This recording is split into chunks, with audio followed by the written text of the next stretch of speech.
이강윤의 오늘, 이제는 정가 산책으로 함께합니다. 정치권 동향, 생생하게 풀어드릴 분은요. 네, 한국일보 양정대 기자. 네, 안녕하세요. 안녕하세요. 네. 목소리가 아주 명랑해지신 것 같습니다. 잘 쉬신 것 같아요. 못 쉬었는데. 왜요? 출근했나요? 어제도 출근했죠. 예. 오늘 뉴스 많네요. 정몽준 의원. 네. 뭐 상당히 악재가 많았는데 왜 이렇게 원사이드하게 이긴 겁니까? 아무래도 그래도 정몽준 의원이 김황식 전 총리보다는 본선 경쟁력이 있겠다. 이게 뭐 새누리당 지지층의 대체적인 판단 아니었을까 싶습니다. 예. 말씀하신 대로 사실 좀 원래 처음 시작할 때 이제 빅매치다 이래서 박빙 승부가 될 거다 그런 예상이 있었고 그랬다가 이제 선거전이 본격화되니까 정몽준 의원이 굉장히 앞서 나가는 모양새 아니었습니까? 그랬죠. 그러다가 이제 세월호 참사 터지고 이 정몽준 의원 막내 아들의 그 어처구니없는 그 국민 미개 발언 그리고 이제 선거 막판까지 사실 양측이 뭐 정말 진흙탕 싸움까지 하면서 그 네거티브 선거전 하다가 이 선거 막판에도 당선 막판에도 지금 정몽준 의원 부인의 선거법 위반 문제, 또 발언 실수, 뭐 이런 것들이 겹쳤는데도 불구하고 예. 오늘 뭐 정몽준 의원이 정말 압승을 거뒀죠. 제가 얼핏 계산해 보니까 80%, 80% 얻은 거죠? 그렇죠. 거의 70% 중후반대 득표를 얻은 거죠. 와. 그렇게 해서 이제 압승을 거뒀습니다. 전반적으로 지금 서울, 경기, 인천 등 수도권 중심으로 이 민심이 사실 가장 이 민감하게 반응하는 지역인데요. 네. 지금 이제 세월호 참사 이후에 지금 박근혜 대통령에 대한 국정 수용 지지도 그리고 새누리당의 정당 지지도 다 지금 하락세인데 이런 상황에서 어쨌든 정몽준 의원이 선거에서 가장 핵심이라고 할 수 있는 또 가장 정책 상징성도 큰 이 서울시장 후보가 됐습니다. 그런데 어제 저녁 때 제가 정몽준 의원 캠프에 뭐 잘 아는 선배랑 이렇게 통화를 했었는데요. 별로 이렇게 썩 후보가 되는 것을 이렇게 반기지 않는 그런 뉘앙스였는데. 누가요? 정몽준 의원 캠프에 있는 모 선배가요. 그런데 왜 그 캠프에 가 있었대요? 안 반기는데? 뭐 애초에 원래 이제 처음에 시작할 때 사실 이 세월호 참사 전까지만 해도 정몽준 의원의 지지율이 굉장히 급상승을 했었고 모 여론조사 기관의 정례 여론조사에 따르면 차기 대주자 지지도에서도 쭉 앞서 나갔고 이런 상황이 있었지 않습니까? 예. 그런데 지금은 사실 최근 들어서 이제 각종 여론조사를 보면 이 박원순 서울시장과의 그 격차가 다시 벌어지기 시작했고, 예. 그리고 좀 말씀드렸던 대로 새누리당이나 여권의 전반적인 지금 비판 여론이 고조되는 분위기고, 그러다 보니까 정몽준 의원 같은 경우에 사실 이제 본선에 진출을 하게 되면 의원직을 이제 사퇴를 해야 되지 않습니까? 그렇죠. 그런데 정몽준 의원의 캐릭터나 혹은 이제 지금 나이나 이런 걸로 봤을 때 본선에서 사실 패하게 되면 거의 끝이 아니냐? 그렇죠. 정치적으로 되기가 힘들죠. 그런 것 때문에 좀 착잡해하지 않았나 싶습니다. 그러면은 그 정몽준 후보 캠프 사람들도 본선에서는 안 될 거라고들 속으로 생각하고 있나 봐요. 지금 새누리당의 전반적인 기류 지난주에도 한번 말씀을 드렸습니다만 지금 사실 수도권 같은 경우에 굉장히 어려워졌다는 것에 대해서 누구도 부인하지 않습니다. 그렇죠. 예. 예, 어쨌거나 참 아들과 부인이 연속해서 자살골을 2골씩 넣어줬는데도 김황식 후보의 득표력은 정말 예상외로 너무나 빈약했네요. 네, 그렇습니다. 박근혜 대통령이 나를 민다, 박심을 여러 번 팔았는데도 꿈쩍도 안 하는 거 보면은 박 대통령 팔아가지고는 더 이상 마케팅이 잘 안 되는가 보죠? 근데 그것도 사실 그렇게 단정하기는 좀 어려운 게. 아, 그래요? 예, 이게 조금 다른 측면도 좀 있을 거라고 생각을 하는데요. 이게 이제 김황식 전 총리 본인이 그러니까 어떤 캐릭터와 어떤 모습을 보여줬느냐 이런 부분도 저는 굉장히 컸을 거라고 봅니다. 네. 아, 박심 마케팅을 좀 효과적으로 잘 이렇게 맛있게 요리를 못하고 그냥 어설프게 팔았다. 뭐 이런 얘기인가 보죠. 그렇죠. 네. 예. 오늘부터 원래 세월호 국회 뭐 열 것 같이 막 그랬잖아요. 근데 오늘 뭐 본회의는 물론이고 관련 상임위원회도 안 열었어요. 왜 그래요? 어제 여야 원내대표가 전에 공동 기자회견을 했었죠. 예. 5월 국회 열자. 예. 그리고 세월호 문제와 관련해서는 초당적으로 협력하자. 또 하반기 원구성 협상도 바로 시작하자. 이렇게 세 가지 항을 합의했다. 이렇게 합의문을 발표를 했는데요. 그런데 뭐 어제부터 이미 나온 얘기긴 합니다만 이 세부 내용을 들여다보면 날맹이가 전혀 없습니다. 네. 그러니까 5월 국회 열자. 이게 이제 야당에서는 당연히 이전부터 주장을 해왔던 거고 새누리당에서는 이거 조금 머뭇머뭇하다가 5월 국회 안 열면 정말로 이렇게 이 비판 여론을 정말 덤터기를 쓸 것 같은 그런 분위기니까 이제 5월 국회를 열자는 데는 합의를 했지만 5월 국회 열어서 뭘 어떻게 할지에 대해서는 뭐 전혀 합의가 이루어지지 않았으니까 어찌 보면 오늘 본회의는 물론이고 이 관련 상임위원회도 뭐 하나도 안 열린 게 어찌 보면 당연하다 이렇게 말씀드릴 수밖에 없을 것 같습니다. 그러면 며칠 더 있어야 될 것 같아요?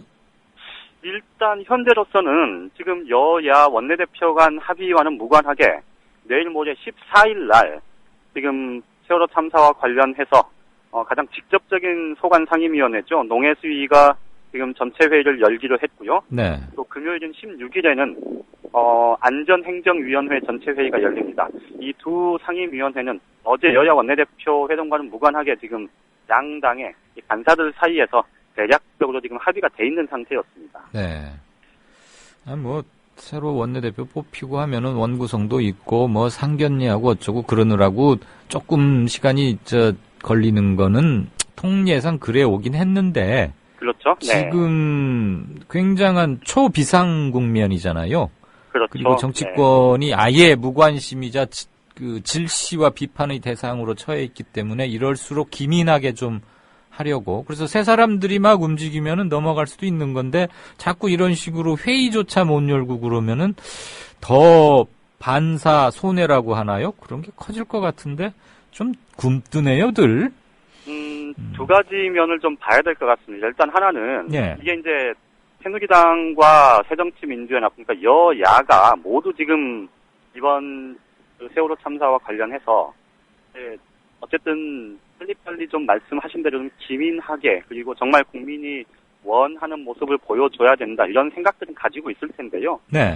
그런데 이제 6사 지방선거가 지금 20여일 앞으로 다가왔는데 이 정말 큰 전국 단위의 선거이고 더군다나 이 박근혜 정부에 대한 중간평가적 성격이 다시 이제 커진 그런 상황이어서 이 큰 선거를 앞둔 시점에서 이 임시국회를 열어서 이렇게 현안 논의를 한 것 자체에 대해서 양측이 모두 지금 다소간의 부담을 가질 수밖에 없습니다. 네. 그러니까 이제 새누리당 입장에서 보면 사실 세월호 참사 문제로 해서 세월호 참사로 해서 사실 정부 여당에 대한 비판적인 여론이 굉장히 커지고 지금 선거 전망도 지금 상당히 좀 이제 비관적으로 지금 돌아서는 그런 분위기인데 네. 그렇다 보니까 이 6.4 지방선거 투표장에 이 유권자들이 나가기 전에 이 세월호 참사로 해서 정부를 물론 국민의 대표기관으로서 이 행정부를 견제하고 감시해야 하는 게 이 법기관의 본연의 임무이긴 하지만 네. 여당 입장에서 정부를 질타하고 정부가 비판받는 그 자체가 사실 여당한테는 굉장히 선거 전략 측면에서 보면 부담스러울 수밖에 없잖아요. 예. 그런데 이제 그 점에서 보면 이게 참 5월 달에 대충 이렇게 원구성 협상 정도로 이렇게 넘어가고는 싶지만 그렇다고 해서 그런 모습이 국민들한테 읽히게 되면 네. 사실 또 굉장한 비판에 직면할 수밖에 없지 않습니까? 더 큰 손해 아닙니까? 그렇죠. 그러니까 세월호 참사 관련 논의를 마치 조금 회피하고 좀 이렇게 머뭇머뭇하고 하는 그런 모습을 보이지 않으면서도 좀 전략적으로 6.4 지방선거 전에 이렇게 관련 논의가 좀 본격화하는 것에는 조금 부담을 갖고 있는 이런 딜레마에 지금 처해 있는 거고요. 야당 입장에서 보면 네. 어쨌든 6.4 지방선거에서 선거 전략적인 측면에서만 보면 순전히 제가 이런 표현을 쓰는 게 조금 들으시는 청취자분들께서 좀 뭐랄까요 저도 좀 불쾌하실 수도 있을 텐데 선거 전략적인 측면에서 보면 네. 세월호 참사를 고리로 해서 이 정부 여당의 무능 그리고 박근혜 정권에 대한 심판론 이런 것들을 좀 부각시킬 수 있다면 더할 나위 없이 좋을 텐데 예. 그런데 지금 사실 실종자가 아직도 29명이 지금 수습조차 안 된 상태고 이러다 보니까 마치 지방선거 일을 활용하려는 듯한 그런 뉘앙스가 또 국민들한테 읽히게 되면 또 역풍을 맞을 수도 있지 않습니까? 이게 참 조심스러운 대목이죠. 그렇죠. 그러니까 양측 모두가 지금 굉장히 조심스러워서 예. 이 어제 여야 원내대표가 이렇게 흔쾌히 합의를 해서 금방 합의문까지 발표를 했습니다만 이것이 구체적인 진전을 보는 데 있어서는 좀 서로의 이해관계도 다르고 또 서로 모두 부담을 갖고 있어서 조금 쉽지는 않아 보입니다. 네. 양 기자님, 네네. 국회의원이 되고 나면 네. 옛날에 샤프하고 명석했던 사람들도 이게 조금 좀 둔해집니까? 아니면 원래 그러던 사람들인데 뭐가 되게 똑똑한 척 했다가 본색이 드러나는 겁니까? 사람들마다 다 다르겠죠. 새누리당이 지금 5월 국회를 안 하고 싶어 하는 이유는 충분히 알겠는데, 네네. 그러니까 매를 좀 덜 맞고 싶다, 매 맞는 기간을 하루라도 줄여보자, 그러면서 그렇죠. 원구성으로만 어떻게 하다가 6월 4일 선거 치르고, 끝나고 나서 이제 본격적으로 세월호 국회 해보자는 전략이잖아요. 그렇죠. 네. 그거 지금 한 60년대 국민으로 생각하고서 그렇게 머리 돌리는 거 아니에요? 아니, 지금 세월호 현장 소식을 바로 24시간 팩트TV니 이런 거 보면 물속까지도 들여다보고 있고, 누가 뭘 잘못하고 있고를 환히 꿰고 있는데, 그 원내 전략을 그렇게 아직도 삼국시대 방식을 쓰고들, 원내대표들을 바꿔놔도 그렇게 옛날 방식들을 쓴대요? 저는 오히려 새누리당보다는 네.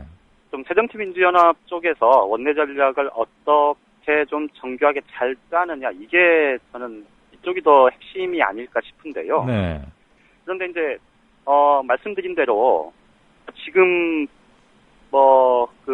대표께서 말씀하셨던 대로 새누리당 입장에서 보면 사실은 어제 회담장에서도 나왔던 얘기입니다만 야당에서 요구하는 특검, 특별법, 국정조사, 국정감사, 또 상임위 차원의 청문회 이 5가지 사안들 모두 다 테이블에 올려놓고 논의하자. 나 다 받아들일 수 있다. 이게 이제 이완구 새누리당 원내대표의 얘기인데요. 예. 그런데 여기에는 전제가 있다. 제가 이제 어제도 말씀을 드렸었는데 엊그제도 이 문제를 이 전제라고 얘기했던 저쪽에서 그러니까 지금은 조금 준비를 좀 차분하게 준비하고 그래서 5월 29일 날 상반기 이 국회의장단과 상임위원장단의 이 임기가 종료되면 이 법적으로 공백이 생기면 안 되니까 원구성 논의 좀 빨리 충실하게 해서 네. 곧바로 원구성이 되면 그때부터 6월 3일 날 세월호 참사 당일로부터 보면 49제가 되는 날 아닙니까? 예. 그날 그다음에 6월 곧바로 이튿날이 6.4 지방선거이니 지방선거 바로 끝나자마자 6월 5일부터라도 관련 상임위원회 충실히 열어서 이 국회 차원에서 좀 최대한 이 진상규명 또 재발방지 대책 이런 것들을 만들어내자 이제 이런 주장을 하는 건데요. 논리적으로만 놓고 보면 사실은 새누리당의 의견이 크게 틀렸다 이렇게 보기는 쉽지 않습니다. 그런데 이제 문제는 지난주에도 말씀을 드렸습니다만은 이 지금 야당이 요구하는 이 5가지 사안에 대해서 이 굉장히 좀 두루뭉실합니다. 그러니까 이거 어떤 것에 어떻게 포커스를 두고 어떤 절차와 방식 그리고 내용을 갖고 협상을 할 거냐 이 문제가 지금 사실 새정치민주연합 내부에서 아직 준비가 안 된 상태라고 보여집니다. 정교한 타임테이블을 못 짜놨군요. 그렇죠. 오늘 아침에 네. 새누리당 김재원 원내수석 부대표하고 새정치민주연합의 김용록 원내수석 부대표가 만났었는데요. 네. 지금도 이제 오후에 다시 협상을 해서 지금 현재도 협상을 하고 있는데 네. 그 협상 결과를 보면 양측이 이제 말씀하셨던 그 정교한 타임테이블을 어떻게 갖고 있는지가 좀 더 드러날 텐데 네. 오전에 나눴던 얘기를 제가 잠깐 전해 들은 바에 따르면 취재한 바에 따르면 그 새누리당의 김재원 원내수석이 그렇게 물어봤답니다. 특별법을 강조하는데 박영선 원내대표가 특별법을 굉장히 강조했는데 특별법에 어떤 내용을 담을 거냐라고 물어봤는데 김영록 수석이 제대로 된 답변을 못했다고 합니다. 그러니까 이게 네. 아직은 뭐 날짜가 며칠 되지도 않았고 그래서 사실 특별법 법을 하나 제정을 한다는 게 쉬운 일은 아니어서 네네. 뭐 법 조문의 구체적인 내용들을 다 상세히 설명할 수는 없었을지라도 대강의 최소한- 뼈다구는 말을 해줘야잖아요. 그렇죠. 그 틀이 나왔어야 되는 것 아니겠습니까? 네. 거기다가 이 특검만 해도요. 그러니까 지금 검찰 수사가 진행이 되고 있고 이제 엊그제부터는 검찰에서 해경의 초기 대응, 초동 대응이 잘못됐다라는 지적을 하면서 이제 본격적인 수사에 나선다. 이제 이런 얘기들이 나오기 시작했는데요. 네. 이 지금 상설특검법이 국회에서 처리가 된 다음에 6월 19일 날 발효가 되는데 그때부터는 이제 본회의 의결만 있으면 이 특검을 실시할 수 있는데 지금은 이제 특별법을 따로 제정을 해서 본회의 의결을 거쳐야 되지 않습니까? 네.